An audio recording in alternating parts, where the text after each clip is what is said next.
back. This is MAMLAKA Breakfast na uko na mimi Monica Taki na tuko kwenye awamu yetu ya pili. Na kama nilivyowaambia tutakuwa tunaongelelea mental health awareness, na nikawakumbusha kuwa this month ni men's mental health. Tunaongelelea sana mental health ya men. Lakini leo tuko na wageni wetu hapa kwenye studio na watakuwa wanatueleza zaidi what they do and utakuwa na information. So hakikisha kuwa hujaondoka. Stands for BS Richard. And kwa capacity ya leo nafanya vitu mingi, but kwa capacity ya leo I'm a writer, I'm a script writer. And thank you very much. Yeah, thank you. Yes. Okay, mimi jina yangu naitwa David Mayo. Na mimi ninafanya kazi na Way of Peace. Way of Peace is a Christian organization. Okay. Ambayo imekuwa in existence for the last 14 years. Doing programs of conversation and healing. And so those are the things that we do at Way of Peace. Yes. Maybe kwa kindani zaidi tukiendelea. Yeah. Ndio tutaendelea kuingia zaidi. Kweli kabisa. So tuanze diving it. Kuna filamu ambayo tumeonaona trailer kidogo kidogo inaitwa Shadows. So sijui tuanze na Mr. Jay tutuambie what that is about. Vile mwenzangu amesema Shadows is a film yenye co-produce na Way of Peace.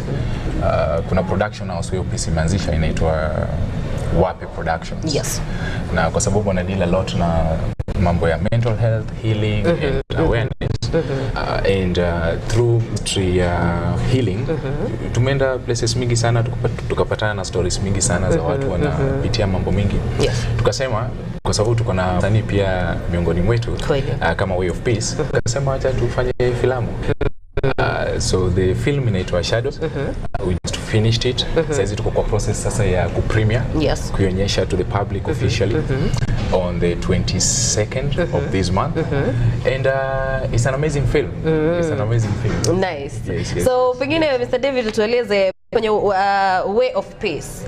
Maybe tell us a little bit on what you do and more about the activities you do based on mental health awareness.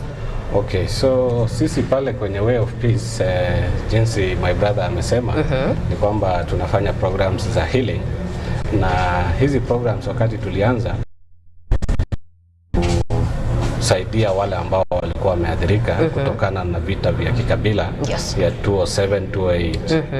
Na baadhi yetu ya wale watu ambao wanafanya kazi pale kwa Way of Peace ni wale ambao waliathirika sana wakati wa hiyo vita vya kikabila. Na baada ya sisi kuweza kusaidika, kwa sababu tulirealize kwamba the government is doing much on issues of resettling people and oppression, rudi nyumbani and doing this and that, but no one was actually dealing with the issues that came out of it. A lot of people were left heartbroken. A lot of property was destroyed. People lost their loved ones. And therefore, when we started these programs of helping people to heal from the issues that came out of the post-election violence, with time we realized kwamba people have a lot of mental health issues that emanates from our daily lives, not only from the issues of the post-election violence, but from the issues that we face in the life as we continue, like hali za kichumi, hali za the contemporary issues that keep coming with the social media and other challenges. So we have a program ambayo inaitwa Debriefing that actually deals mostly on the mental, emotional wellness. And initially we thought it was something for the people working in the Ministry of Reconciliation and maybe pastors and maybe police. But with time we realized kwamba everyone actually needs to be taken through the process of processing the issues that they've gone through in their lives. And therefore, in one way or another, we've done that in the communities. But we realized kwamba we are not reaching as much people that as we would want to. So we decided, why don't we use creative formats? Like music, like poetry. So we started with music and then poetry and then drama and then stage play. And then now we are doing the the shadows, the feature film that is happening in Nakuru. We did it in 2 months ago, and actually we are in the process of premiering it in this month, and we hope and believe kwamba it's going to actually display and also talk about mental health in open, because in our daily life today, in the life of a working person, a mother, a father, any person, have a lot of issues in it. We picked from childhood that actually it's affecting our life today, and we may not know. Things happen and people start wondering, why are you not performing at work? Why are you like abandoning your duties? Why are you not performing at like you are playing your role as a father or a mother? And then things start happening, and we don't give time to think about the mental health issues. And then again, we also talk much about, we emphasize on therapy as a way of dealing with these issues, because there is the diagnosis that happens in the hospitals, vitu kama uraibu wa madawa, vitu kama depression, vitu kama anxiety, and things like that. But if we were actually to embrace the therapy, we would not get to that extent of going now to clinical depression and other issues that come with it. Yeah, so that is what we basically do at WAPE, and that's what is basically this film is all about. Yeah. Thank you very much. So JR, tukikuja kwako as a writer, maybe tell us how it has been when you're writing something, a story that is about mental health. Maybe tell us how that has been for you. Now maybe vitu zenye ziko tell that. Well, writing is a process of its own. I think a lot of us, when we do things, even on a professional level, most of the times we get to draw from, first of all, personal experiences, and then also we get to draw from like experiences zenye tumeona watu wengine wakipitia. So for example, a friend of yours anaweza kuambia story fulani ilimfanyikia when he was maybe young or something like that, and then unaweka kwa box mahali, siku moja when you're writing you'll remember. So I think for me, a writing process in encompasses of vitu zote. For this film specifically, tulikuwa na specific people that we came together, sat down, and we came up with a story. This is the story we want to tell. We want to tell the story of mental health, how people cope with issues of mental health, how people get to deal with their daily lives, because the film is more like real life. See Marvel, see superheroes, watu wana blast vitu wanaruka. It's more of a personal life story of somebody, and what they've gone through. So you get to draw from personal experience, my personal experience, kwa sababu mimi pia city naishigi kwa binguni fulani mahali kwa nyumbani. We also go through stuff. So there's that aspect here, could draw from your personal experience. There's pia stories za watu wengine umekutana nao. Kuna story pia mtu mwingine. Kwa hivyo filamu yetu kuna story ya David hapo ndani, kuna story yangu, kuna story ya mwenzetu mwingine, kuna story yako hapo hivyo ukiona filamu utakuwa like okay, I relate to that. So that is the whole process ya kuandika. And then now when it comes to now kuiweka kwa the script itself, kenye unafanya ni there's a format on how you do story. Okay, kuna mali unaanza, kuna mali story na shika kabisa, kuna mali una resolve kitu kidogo, kuna mali unapatia watu inaitwaje, you leave them hanging kidogo, and then suspense, and then like unaijibu baadaye pale mbele, unaelewa. So it's an interesting process, and that is the same process tulifanya in Shadows, even though imekuwa so collaborative, because kuna a lot of creative people in our group. So kuna mtu na pena hii part, I think we need to add this part, tuweke hii part, hii story hapa hivi kuende hivi na hivi, then sasa mimi nakaa chini sana sema mlete hii na sasa mimi naeka pamoja. Yes. Very nice. You sound like something that is very enjoyable, like something you would have fun doing. Yes. That's really nice. So tukirudi kwako Mr. David, tumekuwa tukiona mental health is something that people are not still embracing. Watu hawaja embrace bado vizuri, kwa sababu unapata kuna yale maswala, someone talks about mental health na unapata kwanza sana unaambiwa kuwa ile si depression or anything. Alafu pia unapata kuna swala la watu, na you have mentioned kuna zile cases ambazo you need to go to you need to go to therapy, na pia after hapo you need to be clinically diagnosed. Na unapata kuna zile swala la watu ku self diagnose, watu wanatumia kidogo anasikia leo it's not my day. So I don't know what you have to say about that, kwa sababu kuna ile bado awareness watu hawajapata when it comes to things like depression, when it comes to things like all the other mental illnesses. Yeah, asante sana. Ni kweli kwamba mara nyingi especially in our African context, yes, tukikubaliana na fact kwamba in every 4 people, one of us or one of them have experienced or is suffering from mental health illnesses, then we can also be a little bit careful on how we deal with people. True. Because sometimes we judge people, and maybe someone is suffering from these issues of mental health illnesses. Na pia sometimes tunakuwa very harsh, especially when we talk about what we are saying this month is mental health awareness month, month of June. Yes. And also in statistics it shows that 4 times yani men commit suicide, yani 4 times than women do. So that one is something also that it can also help us, so that as we also delve in all this conversation of talking about mental health illnesses and awareness, we are aware first of the fact that inaweza kuwa mimi, out of us 4 inaweza kuwa mimi, inaweza kuwa my brother, inaweza kuwa my sister. So on how we deal with people, we should also be careful. Na pia jinsi ambavyo tuna embrace, because one big challenge kwa issues ya kufight mental health illnesses is hiyo awareness, jinsi unavyosema. Na ya pili ni access to our service providers or the psychiatrists or even the medical workers who work in the area of mental issues. You get, like in Kenya, we have like 100 psychiatrists in the whole of Kenya. And then people have issues everywhere, from the rural to urban areas. And then you will get in out of this 100, maybe 50 are in Nairobi. And then in Nakuru you could be having 2.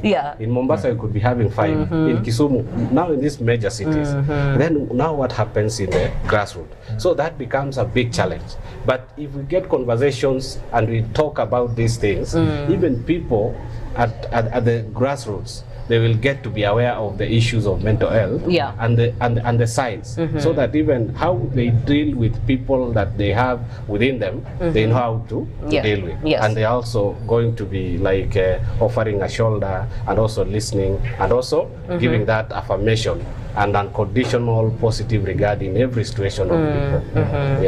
Oh, that's nice. So kwako JR, sijui pia changamoto zenye umepatana nazo kwa industry as a man surrounding mental health.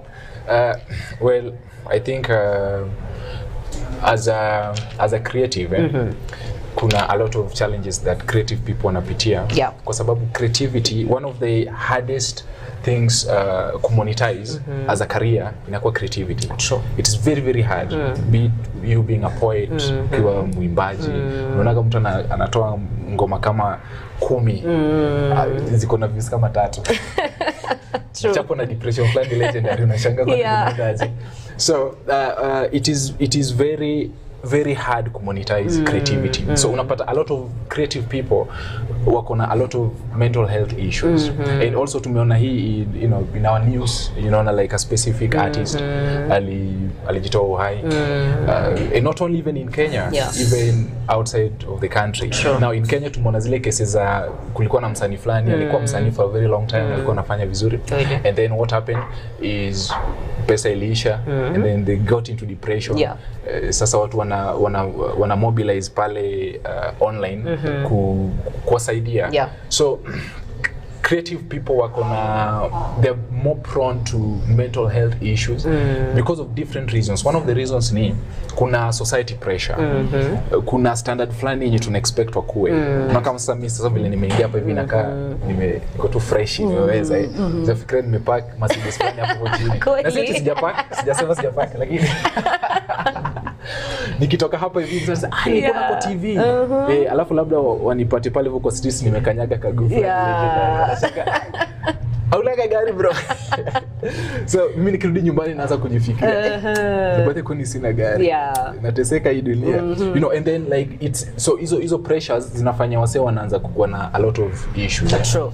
And so even in our film, even though you know our main character kwa film mwenye tunafuata story yake he's not a creative but he's a professional person. Ni mtu anaenda kazi pale kwa ofisi napitia vitu lakini kuna vitu zinamsumbua from his childhood. Not to spoil the movie so much, but so as a creative person a lot of creative people wanapitia hizo vitu zote. So us using the film kuangazia hizo issues kwa sababu unajua film ni kitu unaweza kaa hapo for like 1 hour and you can see somebody's life story from childhood to place yako sahizi and you get something out of it.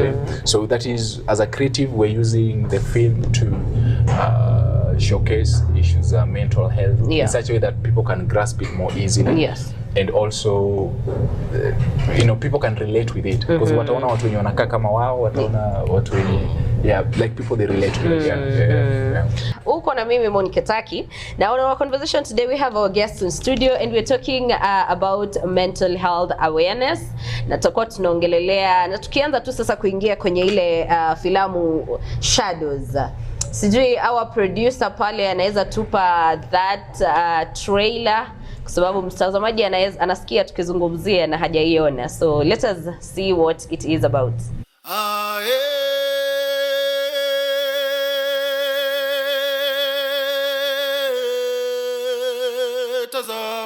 you threatening me? No.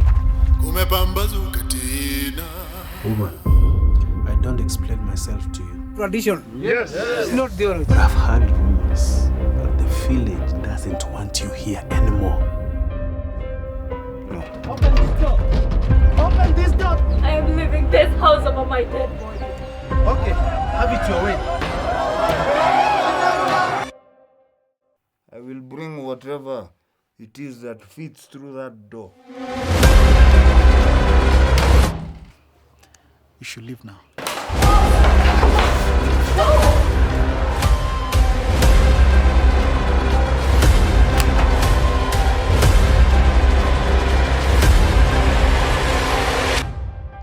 And why are you here? I already told you what happened. Sorry. What is going on with you lately?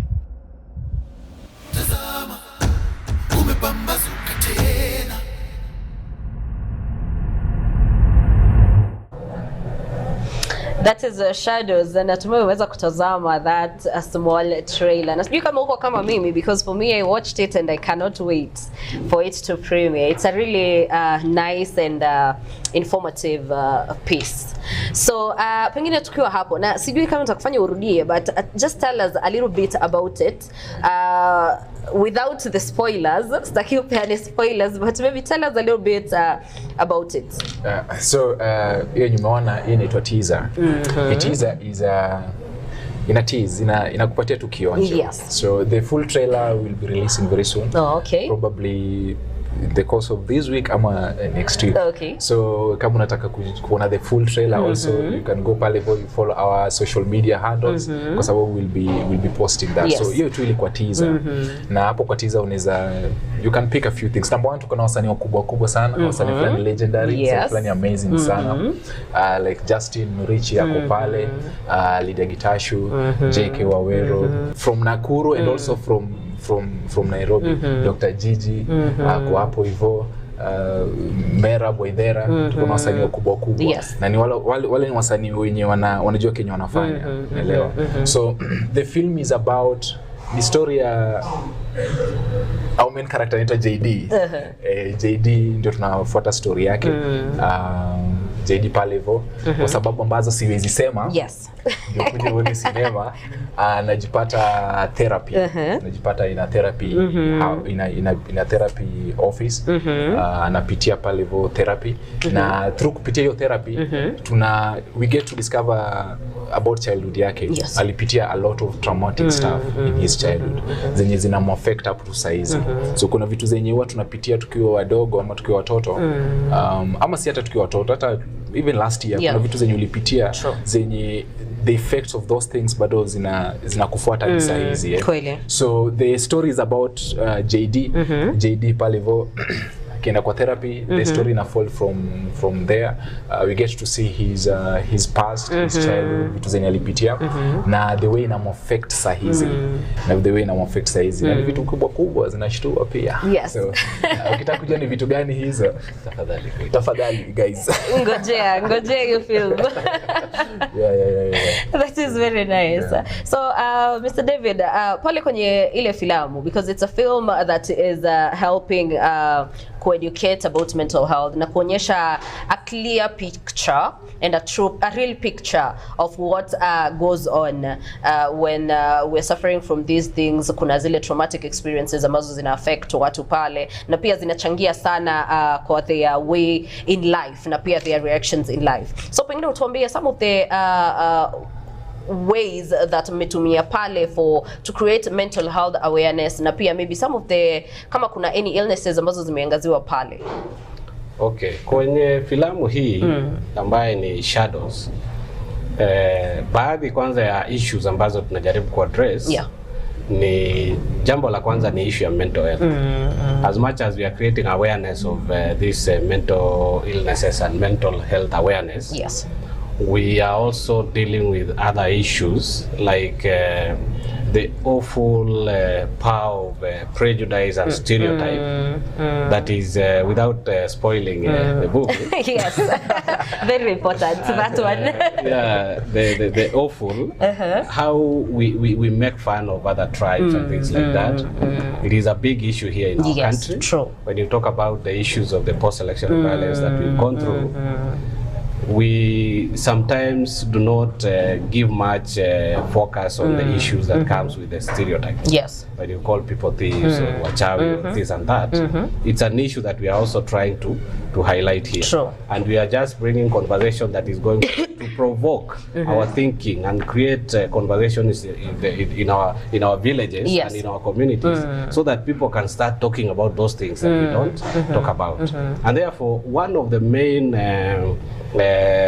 way of dealing with this mental health illness from the film is therapy that we've talked about. Yes.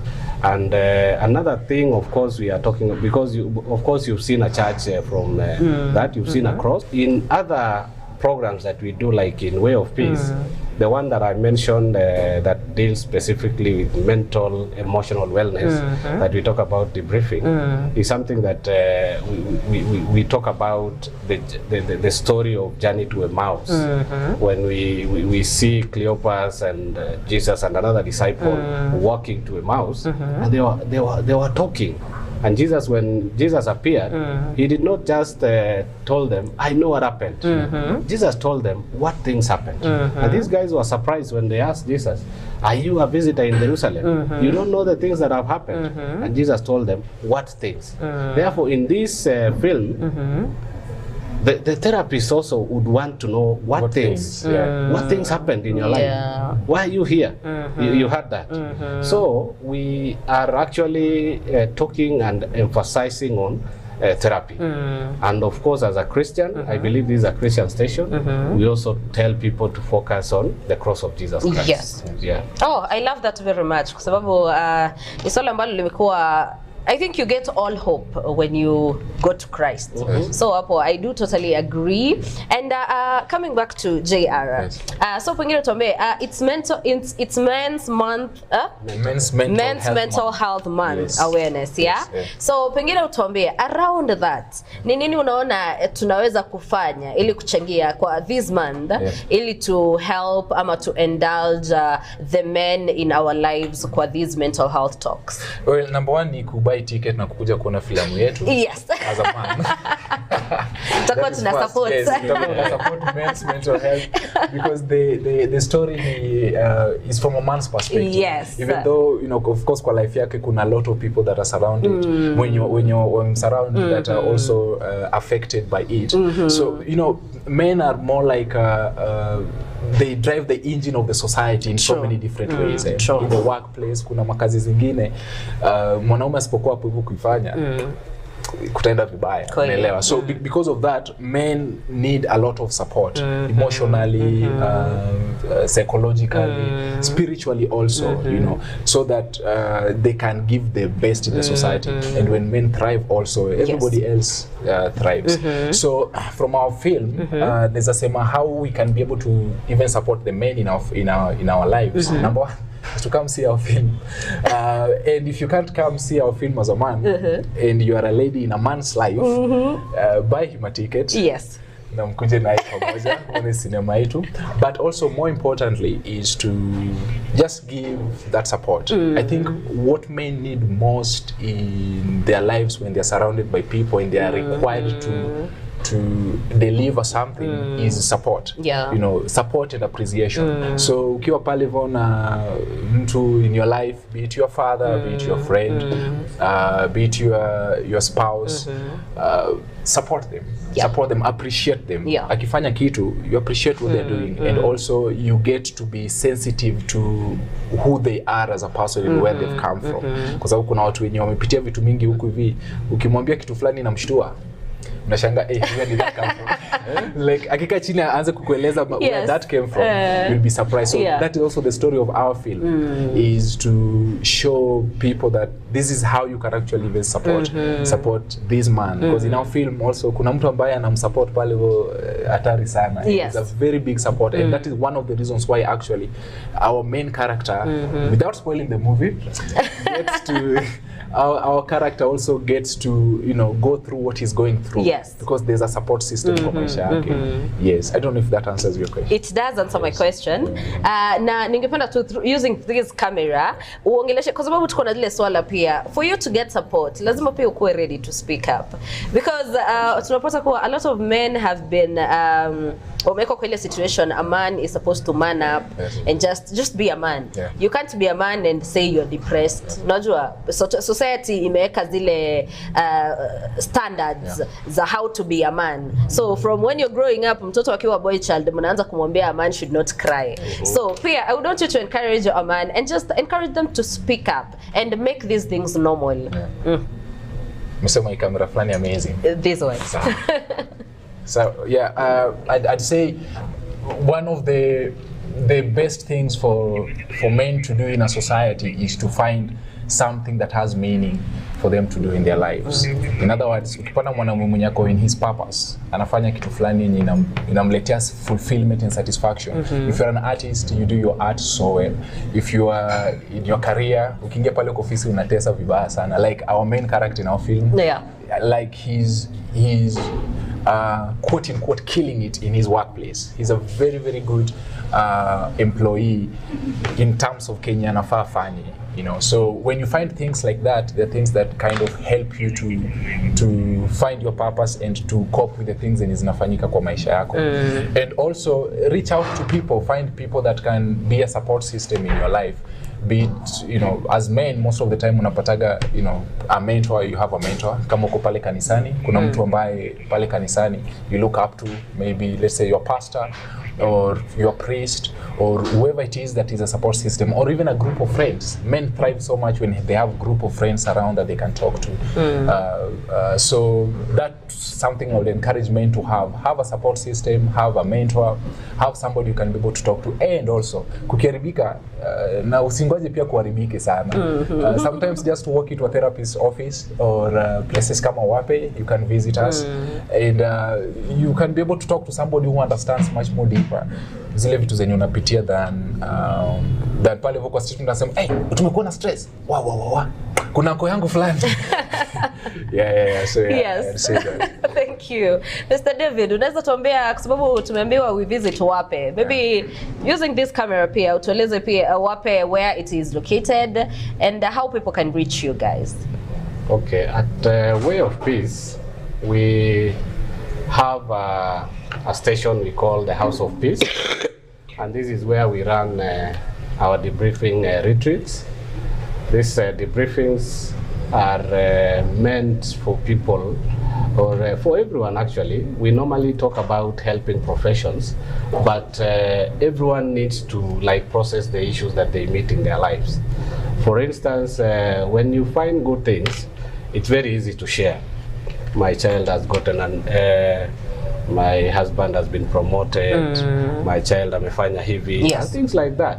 But when we meet hard stuff, we tend to keep it to ourselves. We don't process. And at the long run, it affects our relationships with other people, our relationship with God, our relationship even the belief about ourselves.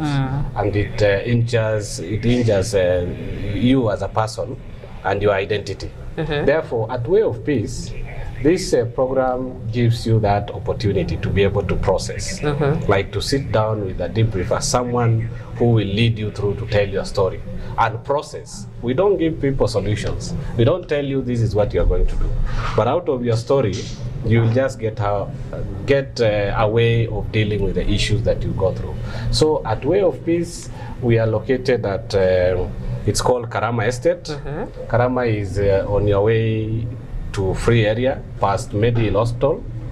And from there, you can get to know of more of other programs that we do other than just debriefing, Healing Hearts, Transforming Nation, the Potter's Hand curriculum for the young people, and many others. And the contact that you can reach us through 0721 340 163.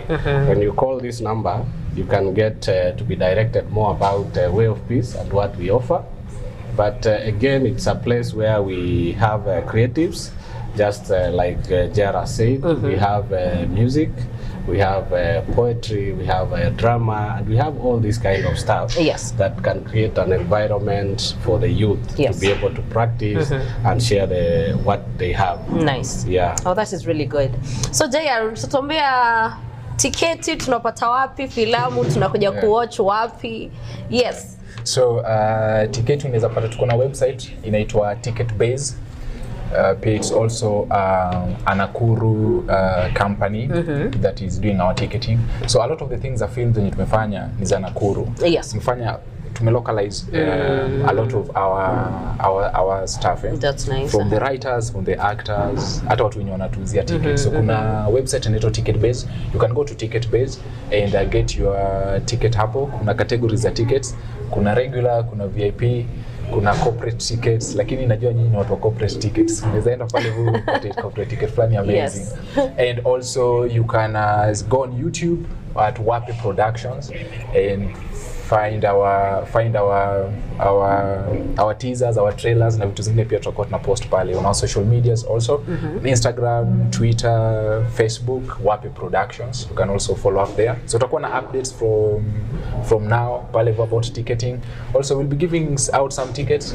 So if you follow those pages, unaweza angukia corporate ticket moja. Ukuje ujibambe. Nice. Yes. Very nice. So sorry, I've not said one.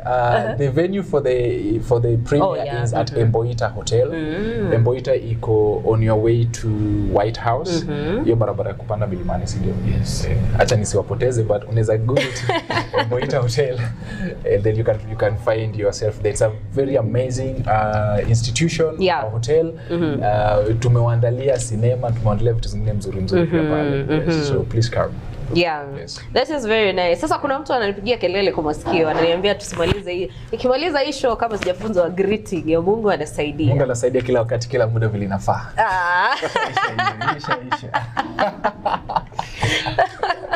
Very, very nice. Ati Mungu anasaidia kila wakati, kila muda vile inafaa. Kila muda vile inafaa. Ushasikia. Hata si one Willy Oeba. Msanii fulani legendary. But then msanii pia kwa filamu yetu. Hiyo filamu iko na wasanii wengi sana. That is nice. Ina sound moto mbaya sana. That is very nice. So mtazamaji, we have had our very beautiful conversation. I hope imekuwa ya kukusaidia. You have gotten the information. Ukitaka ku reach Wape, you can reach them through the number, you can reach them through their social media handles. details, unaweza visit their offices pale ambazo mmelezwa at their location, and we are waiting for that film. Tafadhali purpose to get your tickets, purpose to follow up. Tushawaonyesha teaser, so make sure you follow up ndio uone ile trailer basi. Na kama vile JR amesema, you can support your man, get a ticket for them, yes. And pia mwende pale muone ile filamu, na mtakuwa pia mna support a man's mental health kwa kuwatch pia ile filamu. So yeah, that has been us today. Thank you so much for staying with us. Thank you so much for your support. Thank you for loving us. Nataka tunamalizia show yetu hapo. I've been your host Monica Taki. Nataka tunamalizia na hiyo teaser ya Shadows, just to make sure you get a hang of what is awaiting you in the film.